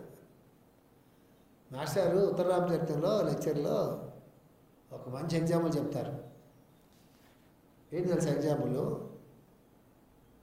తల్లి తన పిల్లల్ని ఎత్తుకున్నప్పుడు, చిన్నపిల్లలు అంటే ఎద్దుల్లా ఎదిగిపోతే ఇప్పటికి ఎద్దుల్లా ఎదిగిపోయారు, ఎత్తుకుని ఉంటారు, అది వేరే, అది చెప్పట్లేదు నేను. చిన్న పిల్లలు ఉంటారు, అసలు ఫ్లవర్స్ లాగా ఉంటారు ఆ పిల్లలు. ఆ పిల్లల్ని ఎత్తుకుంటే వాళ్ళకి ఆరోగ్యం పాడవుతుంది, కానీ మనకు ఆరోగ్యం బాగుపడుతుంది, వాళ్ళకి పాడవుతుంది. మనం ఎప్పుడు ఎత్తుకుంటుంటే వాళ్ళ ఆరోగ్యం పాడవుతుంది, ఎందుకంటే మన బాడీ హీట్ ఎక్కువ వాళ్ళకన్నా. పిల్లల్ని ఎప్పుడు అలా ఎత్తుకుంటూ ఉంటే ఏమవుతుందో వాళ్ళ ఆరోగ్యం చెడిపోతుంది. ఎందుకంటే మన బాడీ హీట్ ఎక్కువ వాళ్ళకన్నా, మన దుర్బుద్ధి కూడా మనకి ఎక్కువ. అన్నీ మనకి ఉంటాయి కదా, ఆ కుళ్ళు బుద్ధులు అన్నీ కూడా మనకి ఎక్కువ ఉంటాయి, అన్నీ వాళ్ళకి వస్తాయి. అందుకే సాధారణంగా నేను మా ఇంట్లో పిల్లలు ఎవరిని ఎత్తుకుంటా నేను ఇవ్వను మామూలుగా ఎవరికి. వాళ్ళ కోపం వస్తుందనే నేను ఇవ్వను. ఆ తర్వాత చూసిస్తాను నేను. మా ఇంట్లో మా పిల్లలైనా మా మామూలైనా ఎత్తుకుంటామంటే నేను ఇవ్వను నేను. ఎందుకంటే పిల్లలు రిసెప్షన్ ఎక్కువ ఉంటుంది వాళ్ళ దగ్గర, చిన్నపిల్లలు కదా, వాళ్ళ దగ్గర వైటల్ ఫోర్స్ చాలా తక్కువ ఉంటాయి. అది చాలా అప్పుడే బడ్డింగ్ ఏజ్ కదా, అది వాళ్ళు పడితే వాళ్ళు ఎత్తుకుని అలా ఉంటే అది ఎంత అది ఆరోగ్యాలు మంచివి కాదు. సరే అది పక్కన పెట్టండి. చిన్నపిల్లల్ని ఎత్తుకుంటే ఎంత హాయిగా ఉంటుంది. వాళ్ళ పాదాలు ఎంత సుకుమారంగా ఉంటాయి, వాళ్ళ చేతులు ఎంత సుకుమారంగా ఉంటాయి. వాళ్ళ బుగ్గలకు ముట్టుకోకూడదు, అది వేరే విషయం. కానీ గిల్లుతారేంటి వెధవలు, చిన్నపిల్లల్ని ఎత్తుకుని గిల్లుతారు, బుగ్గలు గిల్లుతారేంటో. పనికి మళ్ళీ వెధవల్లో ఫస్ట్ క్వాలిటీ వాళ్ళు. ఆ చిన్న బుగ్గల్ని గెలడమే నాకు అర్థం కావట్లేదు. ఎత్తుకున్నా బాగానే ఉంది, గిచ్చుతారేంటో, పిచ్చి పనులన్నీ చేస్తుంటారు. సో ఆ చిన్నపిల్లలు ఎప్పుడన్నా మీరు సరదాగా మీరు ఫీలే చేయండి. వాళ్ళ పాదాలు ఎంత టెండర్గా ఉంటాయి, అసలు వాళ్ళ బుగ్గలు ఎంత టెండర్గా ఉంటాయి, వాళ్ళ చేతులు ఎంత టెండర్గా ఉంటాయి.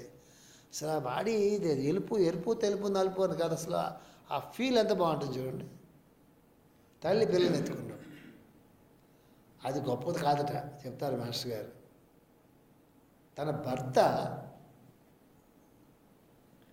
ఆ పిల్లల్ని ఎత్తుకుని ఆడిస్తున్నప్పుడట, తన పిల్లల్ని తన పిల్లల్ని ఎత్తుకుని ఒళ్ళో కూర్చోబెట్టుకుని లాలించి పొసిగిచ్చి ఆడిస్తున్నప్పుడు పొందే ఆనందం కన్నా కూడా అంట, తన భర్త తన పిల్లల్ని ఎత్తుకుని ఆడిస్తున్నప్పుడు తల్లి ఇంకా ఎక్కువ ఆనందం పొందుతుందంట. అసలు డైనోస్ట్ ఎప్పుడైనా మీరు ఊహించారా? అసలు ఉత్తరామచరిత్రంలో మాస్టర్ గారు చెప్తారు లెక్చర్లో. ఉత్తరామచరిత్రం గొప్ప లెక్చర్ మాస్టర్. అంటే తను ఆడించేదానికన్నా కూడా తన భర్త తన పిల్లల్ని ఒళ్ళో కూర్చొని ఆడిస్తుంటే ఎక్కువ ఆనందిస్తారు తల్లి. ఆ లక్షణం ఎప్పుడైనా ఊహించారా అసలు? డైనోస్ట్ ఎప్పుడైనా ఊహించారా అసలు? అది మాధుర్యం అండి. అది ఎన్ని స్థాయిల్లో ఉంటుందంటే, పెద్దవాళ్ళు మాస్టర్ లాంటి వాళ్ళు ఇలా ఉంటుందని తెలిస్తే ఉంటుంది కదా అని అనిపించిన తర్వాత నెక్స్ట్ మనం ప్రయత్నం చేయాలి. కొంతమందికి అది భయపడుతుంటుంది. ఆతలాడే తిని ఆకలి తీస్తుండే ఆనందం మన ఆకలి తినప్పుడు అంత ఆనందం కలగదు నిజానికి. ఆతలవాడి దాహంతో ఉన్నప్పుడు వాడికి ఒక గ్లాసు మంచిగా మజ్జిగ ఇస్తే వాడి ముఖంలో ఉన్న ఆనందాన్ని చూస్తే మనం పడే ఆనందం ఉంటుంది చూసారా, అది మనం ఆనందం పడడంలో ఉండదు. అందుకే శుక్రగ్రహంలో మనం చెప్పుకున్నాం లాస్ట్ టైం, ఇచ్చేటప్పుడు ఆనందం ఉంది చూసారా, అది పుచ్చుకునేటప్పుడు ఉండదు. నిజమైన మానవత్వం ఉన్నటువంటి వాడు కానీ, దివ్యత్వం ఉన్నటువంటి వాడు కానీ ఏదైనా మనం ఇచ్చేటప్పుడు ఆనందం ఉంటుంది చూసారా, 10 మందికి ఇచ్చే ఆనందం ఉంటుంది చూసారా, అది పుచ్చుకున్నప్పుడు ఉండదు. సాధారణంగా మానవ జాతిలో మనుషులకి పుచ్చుకుంటే ఎక్కువ ఆనందం ఉంటుంది, గిఫ్ట్కి చాలా ఆనందం ఉంటుంది చూడండి. గిఫ్ట్ ఎవరిని ఇవ్వగానే అడికి ఇవ్వడి పట్టుకొస్తూ ఉంటాడు వాడు, గిఫ్ట్ పట్టుకొస్తూ ఉంటాడు. పెళ్ళిళ్ళలోను, ఫంక్షన్స్లోను, బర్త్డే పార్టీల్లోను. అందుకే నేను అవన్నీ నా లైఫ్లో బ్యాన్ చేస్తాను. No birthdays, no anniversaries, nothing.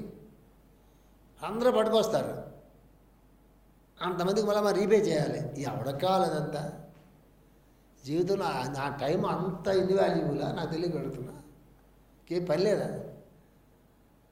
ఇచ్చుకున్న వాయును పుచ్చుకున్న వాయును అన్నట్టుగా వాడు ఇవ్వడం, మళ్ళీ గుర్తుపెట్టుకోవడం, మళ్ళీ వాడికి ఇవ్వటం, మనం వాడు ఇవ్వకపోతే చూసా వాడికి ఇచ్చేవాడు రాలేదు, వాళ్ళు చూసేవాడిని వాడు మన మీద ఏడటం, ఇంత అవసరం ఆ జీవితంలో?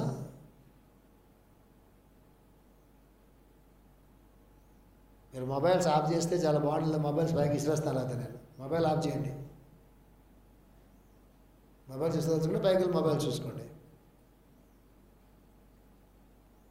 సో ఏం చెప్తాను మీకంటే, అంత అవసరం లేదు కదా జీవితంలో. చెప్తున్నారు మాస్టర్ గారు ఏంటంటే, ఈ దివ్యమైన జ్యోతిష్ శాస్త్రం వల్ల మనకి ఈశ్వరుని కీర్తించే సామర్థ్యం వస్తుంది.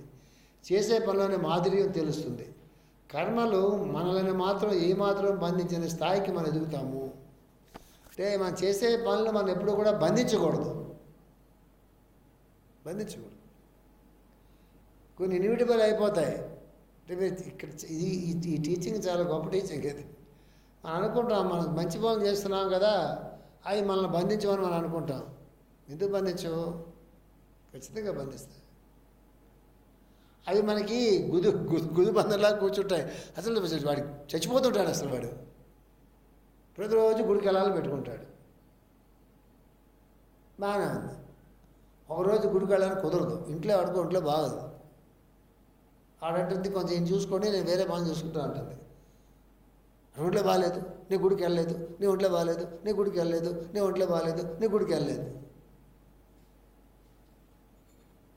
బంధించిందా లేదా? 10 మందికి దానం చేసే బుద్ధి ఉంది వీడి దగ్గర. డబ్బులు నంతకాలం దానం చేశాడు, బాగా డబ్బులు అప్పులు చేసి కూడా దానం చేస్తాడు. దానం చేయడంలో నిజంగా దానం చేసే బుద్ధి ఉందా? దానం చేస్తున్న వీడు గ్లామర్ ఫీల్ అవుతున్నాడా? గ్లామరే ఫీల్ అవుతున్నాడు దానం చేయడంలో. బంధిస్తుంది, జీవితం నాశనం అయిపోతుంది కదా. అట్లాగా దుష్కర్మతో కూడినటువంటి పనులు చేస్తూ ఉంటే కర్మలు బంధిస్తాయనేది ఎంత కరెక్టో, చాలా పనులు కూడా మనల్ని బంధిస్తూనే ఉంటాయి. చాలా స్ట్రగుల్తో చేస్తూ ఉంటాడు. 6 గంటలు ప్రేయర్ చేయాలి, ఆ రోజు కుదరలేదు. నేను ప్రేయర్ చేయలేకపోయా, నేను ప్రేయర్ చేయలేకపోయా, నేను ప్రేయర్ చేయలేకపోయా, నీ వల్ల చేయలేకపోయా, ట్రైన్ లేట్ అయితే తీయలేకపోయా, ఫ్లైట్ లేట్ అయితే చేయలేకపోయా. ఎందుకు పీక్కోవడం? మాస్టర్ గారు ఏం చెప్పారు? 6 గంటలకు నీకు కుదరకపోతే ఒక సెకండ్ కళ్ళు పోసుకుని 6 కళ్ళు తెచ్చుకున్నా సరే నమస్కారం మాస్టర్ గారికి నువ్వు ఊరుకో, తర్వాత ప్రేయర్ చేసుకో ప్రశాంతంగా అని చెప్పారు కదా. దానికి ఎందుకంత పీక్కోవాలి కదా. సో అన్నీ బంధిస్తాయి. మాస్టర్ మంచి ఎగ్జాంపుల్ ఇస్తారు. ఒక చోట మాస్టర్ చాలా మంచి ఎగ్జాంపుల్ ఇస్తారు. వెకేషన్కి వెళ్దాం అనుకున్నట్ట, పలానా వారం నాడు వెకేషన్కి వెళ్దాం డిసైడ్ చేస్తున్నాడు వాడు. వీకెండ్ కదా వెకేషన్స్ అంటే యూరోప్లో. ఆ వీకెండ్ వెకేషన్కి వెళ్దాం ఉన్నాడు. ఇట్స్ ఓకే, బాగానే ఉంది. నేను ఖచ్చితంగా ఫలానా వ్యాలీకే, ఫలానా ప్రాంతానికి వెళ్ళి అక్కడే నేను వీరస్వర్గం అన్నట్టుగా అక్కడే నా వెకేషన్ అనుకున్నట్ట. వెదర్ రిపోర్ట్ వచ్చింది, అక్కడ మంచు కురుస్తుంది, చాలా అట్మాస్ఫియర్ చాలా కోల్డ్గా ఉంటుంది అని వెదర్ రిపోర్ట్ వచ్చింది. వాళ్ళ ఆవిడ అంది, ఏంటి వెళ్దాం అనుకున్నాం కానీ వెదర్ రిపోర్ట్ బాగాలేదు, అక్కడ మంచు కూడా కురుస్తుందంట, మంచు వర్షం కురుస్తుంది అంటున్నారు, చాలా కోల్డ్ క్లైమేట్ ఉంటుంది అనుకుంటున్నారు, మనం మార్చుకుందామంటే నో అనుకున్నాం కదా, మనం ఆ ప్రాంతానికి వెళ్దాం. డిసిప్లిన్ ఉండాలి నీకు. మనం ఏమనుకున్నాం? ఆ రోజు నాడు ఆ ప్రాంతం వెళ్దాం అనుకున్నాం, వెళ్ళాల్సిందే అంటే వెళ్తా అట్ట. రోడ్లన్నీ బ్లాక్ అయిపోయాయి, మంచు, వాళ్ళు అకామిడేషన్కి చేరుకోలేరు. వెనక్కి వెళ్దామంటే మంచు, ముందుకు వెళ్దామంటే మంచు. అంటే ఆ వెకేషన్లో ఉండే ఎంజాయ్మెంట్ ఉంది కదా వీడికి, అది వీడిని బంధించలేదా? ఓ తెలివి తక్కువ కదవా అంటారు మాస్టర్ అనమాట. వెళ్దాం అనుకున్నా బాగానే ఉంది, క్లైమేట్ బాగాలేదు, వెళ్దాం అనుకున్నా కూడా వెళ్ళాలనే రూల్ ఏమైనా ఉందా? అందువల్ల అది ఆర్థికంగా అనానండి, ఎవరో పక్కింటి ఇల్లు కట్టుకున్నారు, మనకు 1 ఫ్లోర్ 2 ఫ్లోర్లు కట్టుకున్నాడు, డబ్బుల్లో వాడి దగ్గర. మనకి 2 ఫ్లోర్లు కట్టుకోవాలని సంకల్పం కుదిరింది. సంకల్ప బలం ఉండాలి. 2వ ఫ్లోర్ కట్టాలంటే మీకు లేదని చెప్పి వాడు సతాయిస్తుంది అనుకోండి భర్తని. ఈయన బాధపడలేక ఆయన అప్పు చేసి కట్టాడు అనుకోండి, ఈఎంఐలు కట్టాలిగా. అప్పుడు ఆయన ఈవిడ్ని వద్దంటే నువ్వు కట్టించావు అంటే శుభమని చెప్పి గృహప్రవేశం చేసిన నెక్స్ట్ మంత్ నుంచే ఈయన ఆవిడ ఈయన్ని ఏంటి ఆ గృహంలో అప్పుడు తిరిగి వాడెవడో ముహూర్తం బాగా పెట్టలేదు అందుకే మేము కొట్టుకుంటాం అని చెప్పి శాంతులు మళ్ళా అప్పు చేయాలి. అర్థమవుతుందా? ఎవడో ఆవును పట్టుకొచ్చి ఇంట్లో తిప్పితే, అదే ఇంట్లో ఆవును పట్టుకొచ్చి తిప్పితే అది పాడేస్తుంది, అక్కడ శుభం అవుతుందని. అదో పూట పొడుస్తుంది, ఆ పేడ మీద కాలేసి వీడు జారి పడతాడు, ఆర్థోపెడిక్ హాస్పిటల్, దానికి మళ్ళా ఖర్చు. రూట్ కాజ్ ఏంటి? ఇల్లు కట్టిన స్థాపన మనకు లేదు, అయినా మనకు అక్కర్లేదు. ఇందులో కింద 2 బెడ్రూమ్లు ఉన్నాయి, పిల్లలకు ఒకటి మనకు ఒకటి సరిపోతుంది, ఒక కిచెన్ ఉంది, ఒక హాల్ ఉంది, బాగానే ఉంది. వాడు ఎవడో కట్టిన మన సంబంధం ఏంటి? ఇల్లు కట్టుకోవడం అనేది మంచి యోగం కదా. ఏంటి మంచి యోగం? నీకు అక్కర్లే మొట్టమొదటి. ఎందుకు చెప్తున్నాను మీకంటే, ఎవరు యజ్ఞం చేశారు, యజ్ఞం చేస్తే చాలా మంచిది కదా. 3 లక్షలు ఖర్చు అయింది, యజ్ఞం చేశారు, బాగానే ఉంది. యజ్ఞం చేసిన ఖర్చులు అప్పులు తీర్చాలిగా. లేదు యజ్ఞం చేయడం 3 లక్షలకు ఉంది, 3 లక్షలు పట్టుకెళ్ళి శుభ్రంగా అనాథాశ్రమానికో, లేకపోతే ఏదైనా మంచి చిల్డ్రన్ హోమ్కో, లేకపోతే మరొకరికో ఎవరికైతే రియల్గా డబ్బులతో రియల్ నీడ్ ఉందో వాళ్ళకి ఇస్తే యజ్ఞం కన్నా ఎక్కువ ఫలితం వస్తుంది కదా. నీకు అంత ఇంట్రెస్ట్ అయితే ఏ ఆశ్రమానికి పోయి యజ్ఞాలు చేస్తుంటే అక్కడే కూర్చుని వాళ్ళకే ఏదో కొంచెం కాంట్రిబ్యూట్ చేసి కూర్చుంటే పుణ్యం వస్తుంది కాదు. మనమే యజ్ఞం చేసి మన గోత్ర నక్షత్రాలన్నీ చెప్పుకొని, మన పిల్లలవి, మన అల్లుళ్ళవి, మనవలవి, అన్నీ కూడా చెప్పుకొని మనమే యజ్ఞం చేసుకుంటే 2 లక్షలు ఖర్చు పెడితే పుణ్యం అంతా ఎవరికి వచ్చేయాలి? మనకే వచ్చేయాలి. ఎందుకు వస్తుంది పుణ్యం? దేవతలందరూ అంత ఫూల్సా? నువ్వు వేసే ఆ కుళ్ళిని అంతా దాంట్లో మంచి నెయ్యి అక్కడ మంచామని వేయలేం కదా మనం. అందులో వేసేటట్టు ఆ కల్తీ నెయ్యి అంతా ఆ దేవతలు తాగేసేసి మనకు అనుగ్రహాలు ఇచ్చేస్తారా? ఎంత అంటే లైఫ్ అంటే విషయాలను అర్థం చేసుకోవడంలో ఎంత మనకి వ్యామోహం ఉంటుందంటే, ఎంత అపార్థం ఉంటుందంటే, అసలు లైఫ్ పట్ల అవగాహన అసలు ఉండదు. ఎట్లా కర్మలు బంధిస్తాయో సుమా అని చెప్తున్నారు మాస్టర్ గారు. అయితే నేనేం యాడ్ చేస్తున్నా అంటే, కర్మ అని ఒప్పుకున్నారు మాస్టర్ గారు, సత్కర్మలు కూడా బంధిస్తాయో సుమా, గుర్తుపెట్టుకోండి సుమా అని చెప్తున్నాను నేను. అది దుష్కర్మలు ఒకటే కాదు, ఏవైతే సత్కర్మలు అనుకుంటున్నారో అవి కూడా బంధిస్తాయో సుమా, గుర్తుపెట్టుకోండి. కాకపోతే సత్కర్మలోని అడ్వాంటేజ్ ఏంటి తెలుసా? కనీసం 10 మందికి మంచి జరుగుతుంది. 10 మంది అన్నం తింటారు. యజ్ఞం చేస్తే మరి 100 మందికి అన్నం పెడతాంగా, ఋత్వికులకి మనం డబ్బులు ఇస్తాంగా, రోడ్డు మీదకి వెళ్ళి సామాన్లన్నీ కొంటాంగా, ఆ సముద్రాన్ని కొంటాంగా, అంతమందికి మనం డబ్బులన్నీ ఇచ్చి చేసుకుంటాంగా. అదంతా మంచి పనే. దానివల్ల ఏమన్నా వస్తుందేమో కానీ పుణ్యం యజ్ఞం వల్ల రాదు. యజ్ఞం స్వార్థంతో చేస్తున్నాం. అది మీరు అర్థం చేసుకోవాల్సింది ఇక్కడ. అంటే ఋత్వికులకి ఇచ్చిన డబ్బుల వల్ల, 10 మందికి అన్నదానం చేసినందువల్ల, షాపుల్లోకి వెళ్ళి వాళ్ళకి బిజినెస్ ఇచ్చినందువల్ల, దీనివల్ల ఏమైనా పుణ్యం వస్తుందేమో కానీ నువ్వు స్వార్థంతో చేసేటటువంటి యజ్ఞం వల్ల మాత్రం నీకు ఖచ్చితంగా పుణ్యం రాదు. గుళ్ళోకి వెళ్ళి భగవంతుడు నమస్కారం పెట్టేదానికన్నా కూడా,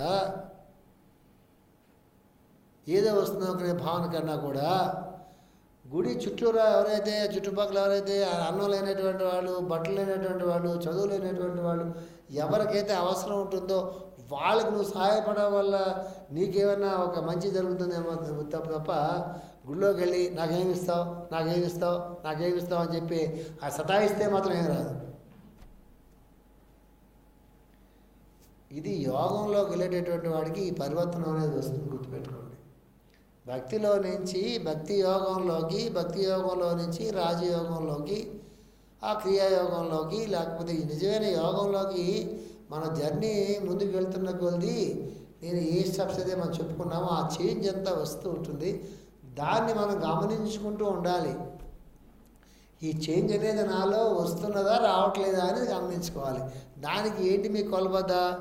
మహాత్ముల తాలూకు జీవితం కానీ, శాస్త్రాలు కానీ, భగవద్గీత కానీ, రామాయణం కానీ, భాగవతం కానీ, పతంజలి యోగసూత్రాలు కానీ, అట్లాంటి వాటితో జీవితాన్ని నడిపించుకునేటటువంటి మహాత్ములు కానీ భూమి మీద ఉన్నప్పుడు వాళ్ళని చూసి మనం నేర్చుకోవడం కోసం ప్రయత్నం చేస్తున్నప్పుడు వాళ్ళని మనం కొలబద్దగా పెట్టుకోవాలి. ఇది చెప్తున్నారు మాస్టర్ గారు. ఇది తర్వాత నెక్స్ట్ లెసన్లోకి తర్వాత మనం వెళ్దాం. స్వస్తి ప్రజాభ్య పరిపాలయంతాం న్యాయేన మార్గేణ మహీమహీషా గోబ్రాహ్మణేభ్య సోమస్తు నిత్యం లోకా సమస్తా సుఖినో భవంతు. ఓం శాంతి శాంతి శాంతి.